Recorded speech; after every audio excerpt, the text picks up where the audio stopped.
Alors, je suis Djoubaté Mamadi, étudiant en sciences politiques, stratégie internationale des acteurs locaux, mention diplomatie des villes. En même temps, membre fondateur du blog plateforme Jeunes Citoyens.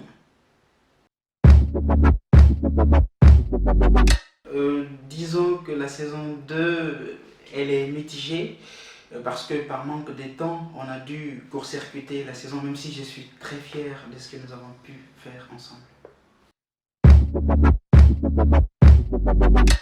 Alors, le choix des thèmes abordés, d'abord parce qu'ils ont été annoncés à la fin de la saison 2. La diversité des cultures, parce que je considère que nous sommes dans un monde plus ouvert que jamais, la globalisation. Mais dans le même temps, nous assistons aux replis identitaires un peu partout dans le monde. Aux États-Unis, la menace du mur de Donald Trump. En Europe, notamment en Europe de l'Est, à Helsinki, à Bratislava, etc. En Turquie, aussi en Espagne, entre l'Espagne et le Maroc, Ceuta et Melilla pour être précis. Donc oui, la diversité des cultures. Ensuite, on a parlé de la langue française, la place de la langue française partout dans le monde. Et je crois que je voulais essentiellement parler de trois choses. Primo, la place de cette langue par rapport aux autres langues internationales, notamment en anglais. Secondo, comment en réalité la langue française tue les langues locales, communément appelées les dialectes. On a rappelé en France le breton, le saint-onguais. Et tertio, je voulais également aborder le côté, en fait, le fait que la langue française a son avenir indéniablement lié à l'Afrique. Et donc voilà les trois choses qu'on a voulu aborder. Ensuite, Palestine, Israël, un conflit pour l'éternité. À ce niveau-là, il faut rappeler que ce conflit a fait des centaines de milliers de morts et de réfugiés. Et parmi ces présidents, il faut le rappeler, parmi ces victimes, pardon, il faut le rappeler, deux chefs de l'État. Le premier, c'était l'ancien président égyptien, Anwar al-Sadat, qui a été assassiné le 6 octobre 1981. On lui reprochait, lui, entre autres, d'être trop proche d'Israël et donc de trahir le monde arabe. Il faut juste rappeler que M. Rabin a été le premier chef d'État dans tout le monde arabe à se rendre en Israël. Et le second chef d'État, c'est l'ancien Premier ministre israélien Yitzhak Rabin, lui aussi qui a été assassiné en novembre 1995. On lui reprochait entre autres les accords d'Oslo et donc d'être trop proche du monde arabe et donc de trahir Israël, parce qu'il faut juste rappeler que les accords d'Oslo devraient aboutir à la création d'un hypothétique futur État palestinien.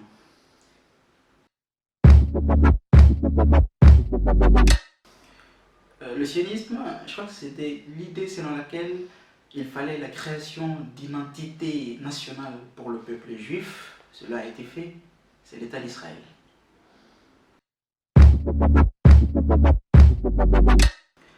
Je crois que cette question a plusieurs fois été répondue d'abord par le plan de partage des Nations Unies de 1947, il faut le rappeler, et ensuite la conférence de Madrid, entre autres aussi les accords d'Oslo, et puis récemment les accords de Genève sous les auspices de Micheline Calmeret. Donc, et puis il faut juste rappeler que la Palestine est reconnue officiellement, en tout cas par plusieurs pays, dont entre autres la Russie, la Chine. Je crois que le dernier État, c'est la Colombie qui l'a reconnu en août 2018.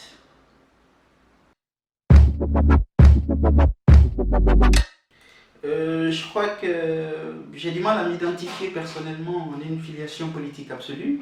D'abord parce qu'on ne sait plus trop ce que veut dire gauche-droite. Je trouve que ce clivage gauche-droite est en crise et ça a donné l'élection du président Macron en 2017 en France. Et l'actualité plus récente, il y a un peu moins de 2 semaines en Italie, où en tout cas le parti démocrate italien de Matteo Renzi coalisé, qui est censé être un parti centre-gauche, donc la gauche, a coalisé avec l'extrême droite italienne, le mouvement 5 étoiles, dans le seul but d'arriver au pouvoir. Donc oui, je pense que la conquête du pouvoir doit se baser sur autre chose que le clivage gauche-droite au XXIe siècle, surtout. Mais je dois tout de même dire personnellement que je suis très proche de l'idée d'une affirmation venant d'un homme politique américain dont j'étais le nom, qui nous dit la chose suivante. Rien n'est à l'abri de ceux qui pensent que l'État est la solution à tous les problèmes, mais nombre d'entre nous pensent que l'État fait partie des problèmes à résoudre.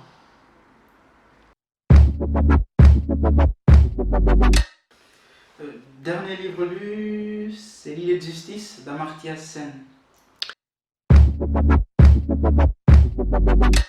Dernier film, c'est Fast and Furious.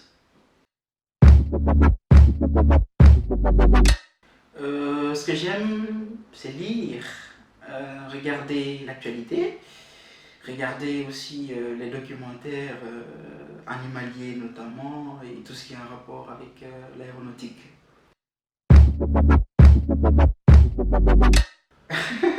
Alors ce que j'aime pas, je dirais, c'est avoir l'air d'être pour devenir autre chose que de toute façon je ne suis pas. Je crois que le succès de cet âge de la vie tient, pour moi en tout cas, en un seul mot, audace.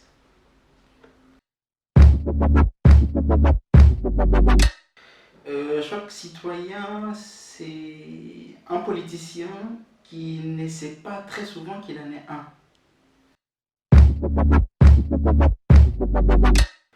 Le dernier pays entré dans l'Union européenne, je crois que c'est la Croatie en 2013.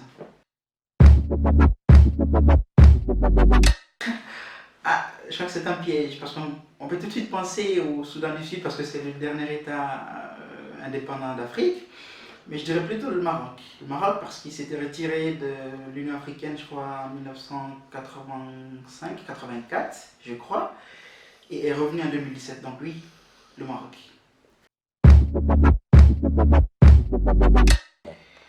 Alors l'Union africaine, je pense que c'est une institution qui est censée, qui pourrait être utile, voire indispensable pour le développement de l'Afrique. Mais pour tout vous dire, moi je crois à la fois en une union politique, économique, commerciale et monétaire.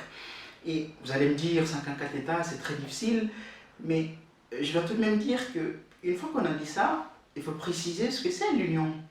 Pour moi, en tout cas, l'union, ça peut signifier quelque chose de très simple. Hein. Vous avez un, deux, trois, quatre, cinq États décident de se mettre d'accord pour mettre ensemble une politique ou des politiques qui peuvent être mises ensemble tout en reconnaissant la spécificité de chacun des membres du groupe. Et c'est ce qui a donné naissance à l'ancien, en tout cas aux communautés européennes, l'ancêtre de l'Union européenne. Donc oui, l'union d'abord politique parce que je pourrais vous donner juste un exemple. Hein. En Afrique, il y a, en tout cas, les crises post-électorales sont beaucoup plus récurrentes.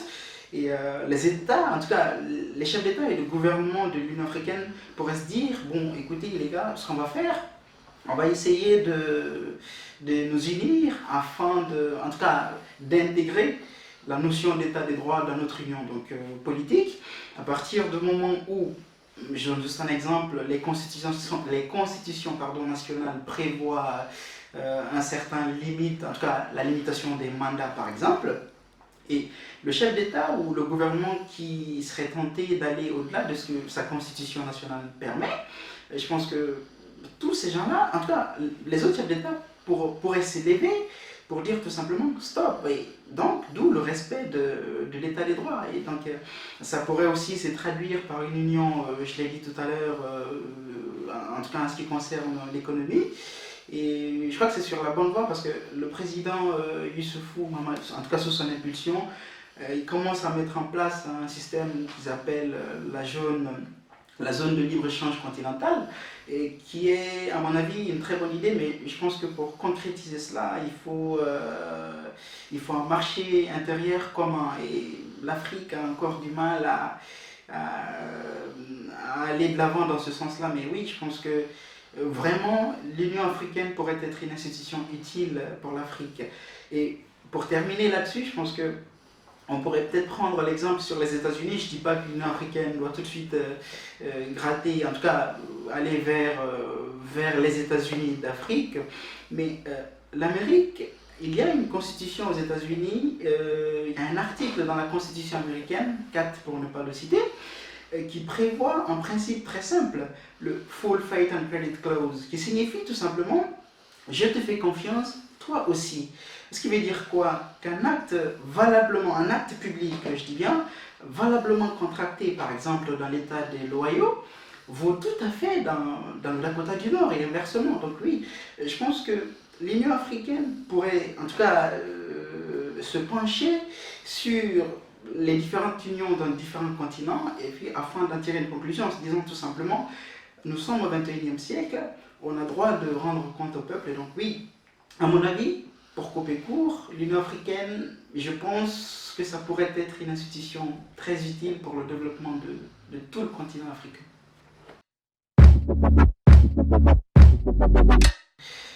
Euh, Sékou Touré, non pas parce qu'il est guinéen, mais je crois que c'était un homme politique qui croyait profondément en sa vision de la politique.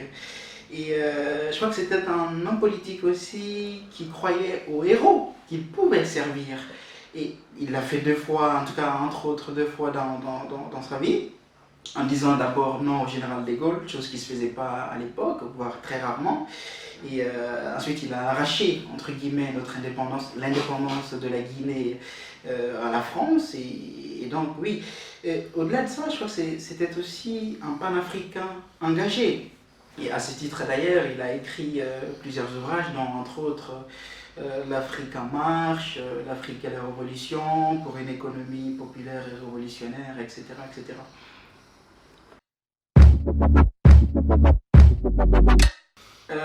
Général de Gaulle, parce que, à mon avis, je pense que c'était un homme d'État d'une espèce rare, je dirais, d'une espèce peut-être en voie de disparition. Et comme le disait Marcel Gauchet, la qualité d'homme d'État suppose pour exister d'être reconnu, y compris par ses adversaires politiques. Et je pense qu'en France, le seul homme politique, en tout cas, qui fait l'unanimité, c'est bien Général de Gaulle.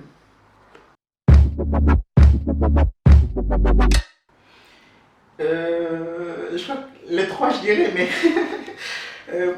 la cinquième République, parce qu'il faut juste rappeler que la France, bah, s'il y a une cinquième, c'est qu'il y en a quatre autres.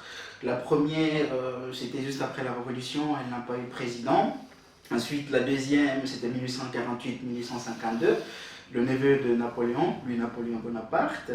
Et ensuite, 1870-1840, la troisième, 1940, pardon, la troisième République, et qui a connu d'ailleurs plusieurs présidents, Adolphe Thiers, Jules Grévy, Félix Faure, Paul Duchanel, Paul Doumer, le dernier étant Albert Lebrun.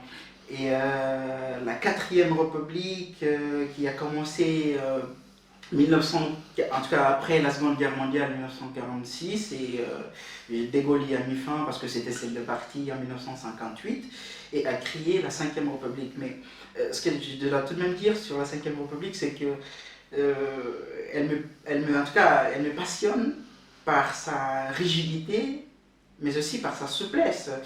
Souplesse parce qu'elle permet, en tout cas, la cohabitation, c'est-à-dire la discordance entre la majorité présidentielle et parlementaire. La France en a connu plusieurs, notamment entre Jacques Chirac et François Mitterrand, tout le monde le sait. Et par sa rigidité aussi, parce que les relations entre les pouvoirs n'est pas si évidente que ça.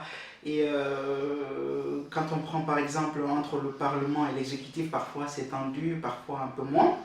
Et ce qui est aussi frappant, c'est les relations entre les deux têtes de l'exécutif, le Premier ministre et son président. Donc oui, je pense que la Cinquième République, qui a aujourd'hui, qui a maintenant en tout cas 61 ans, passionne toujours parce que les hommes politiques en France ont même du mal à voir une éventuelle sixième république, à part Jean-Luc Mélenchon. Donc oui, je pense que la cinquième république est l'une des républiques les plus dynamiques.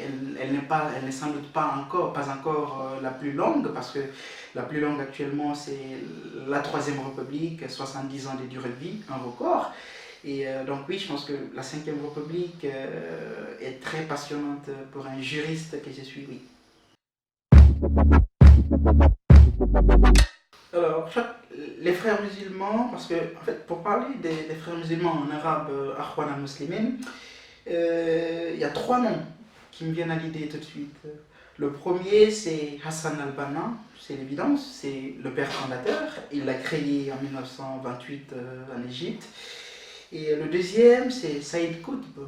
Saïd Qutb, c'était un prédicateur, un membre très actif des frères musulmans dans les années 50, et qui a écrit d'ailleurs un ouvrage intitulé Jalons sur la route de l'islam. Et il a été exécuté par le gouvernement de Gamal Abdel Nasser à l'époque.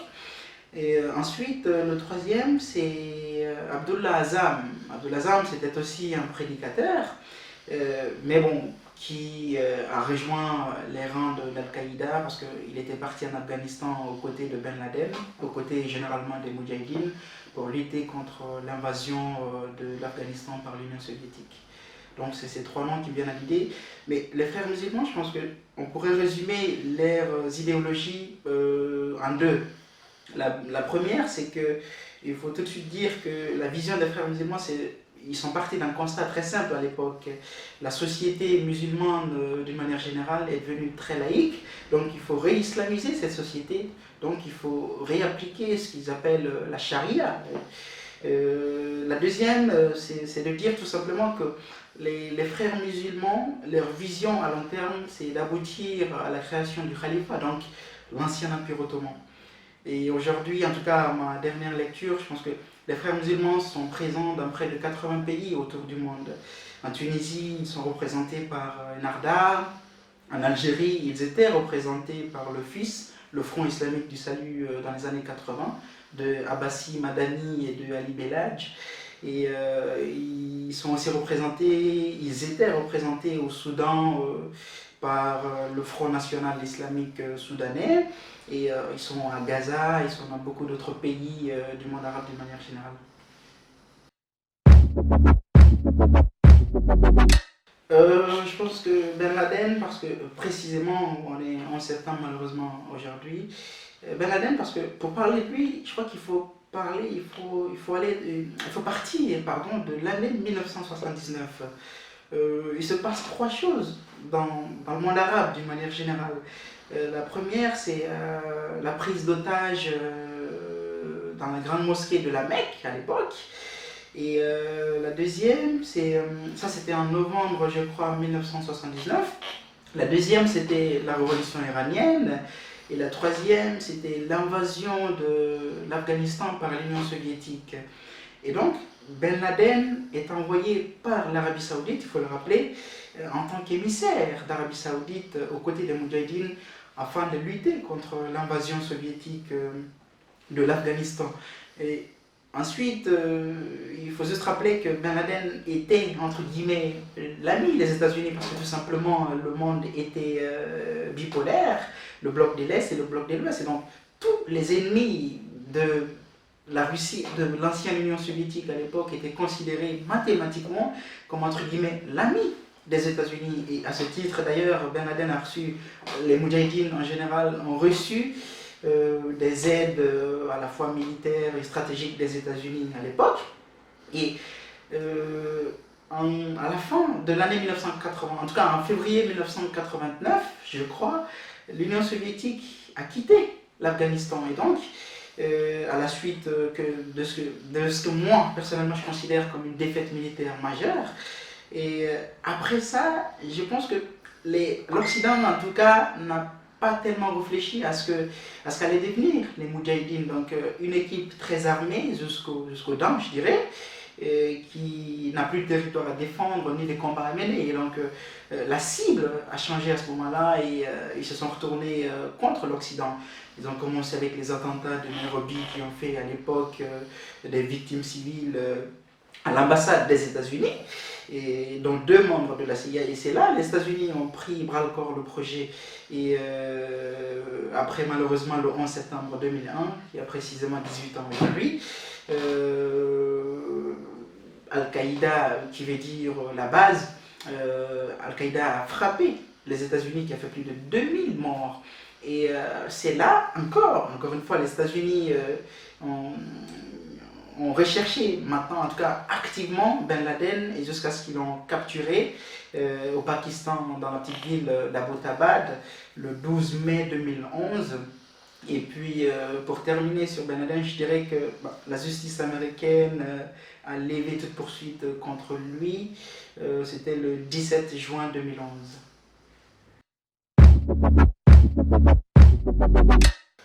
Alors, à ce niveau-là, les perspectives pour la saison prochaine, je pense qu'on va évoquer, entre autres, l'outre-mer, parce que je considère que c'est un territoire, ce sont des territoires qui sont français, mais qui ne sont pas très connus dans la métropole. Et je pense qu'on va aussi aborder, je crois, la démocratie en Afrique, même si j'aime pas trop ce terme. Et je dirais, en tout cas, pour tout vous dire tout de suite, je pense que, en tout cas, ce que je vais aborder, c'est le fait qu'il y a, en tout cas, j'ai l'impression qu'il y a deux poids, deux mesures.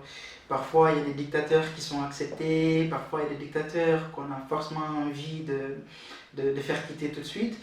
Et on va aussi aborder les relations entre à la fois les médias, les pouvoirs publics et les citoyens. Peut-être ça peut être en France, ça peut être dans n'importe quel autre pays du monde. Et je pense que, en tout cas, la troisième saison de Plateforme Jeunes Citoyens, moi personnellement, je l'attends avec beaucoup d'impatience, mais il y aura beaucoup plus d'actualité, on sera beaucoup plus dans du concret cette fois. Essayer d'expliquer à nos abonnés sur nos différents sites et nos différents réseaux sociaux comment le monde se porte aujourd'hui. Et je crois que c'est extrêmement important d'expliquer à nous, jeunes d'aujourd'hui, comment le monde se porte, je l'ai déjà dit, mais aussi comment il faut analyser les situations de conflit, les situations de tension, les situations de réchauffement climatique. On y reviendra dans cette saison. Et voilà, globalement, c'est en tout cas les choses qui sont attendues, mais je pense qu'il y aura beaucoup plus de surprises, il y aura beaucoup plus de nouveautés. Et puis, pour terminer là-dessus, je pense que ce qui est bien, c'est que moi j'adore Plateforme Jeunes Citoyens parce que tout simplement, en tout cas, c'est un blog qui s'intéresse beaucoup plus à l'actualité, mais de façon très critique. Donc oui, je pense que cette saison, on l'attend avec beaucoup d'impatience et j'espère de tout cœur que ça va être que des nouveautés cette année.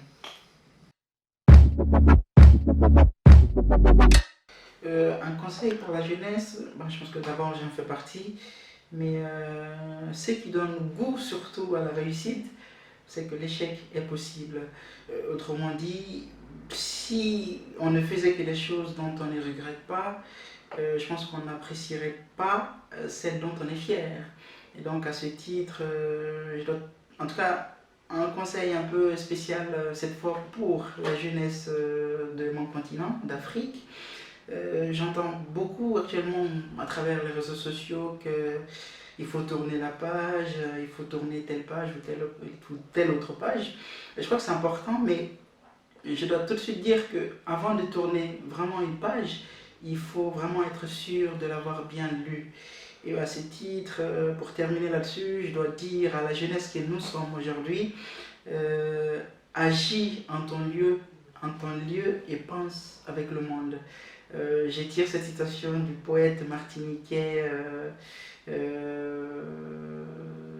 Édouard Glissant, je crois, qui nous dit ceci. Donc, agis en ton lieu et pense avec le monde. Donc, avec ça, je pense que tu n'as pas besoin d'aller aux États-Unis ou en Europe ou au Guatemala pour dire ou pour faire ce que tu veux faire ou ce que tu penses. Je pense que c'est extrêmement important aujourd'hui. Merci.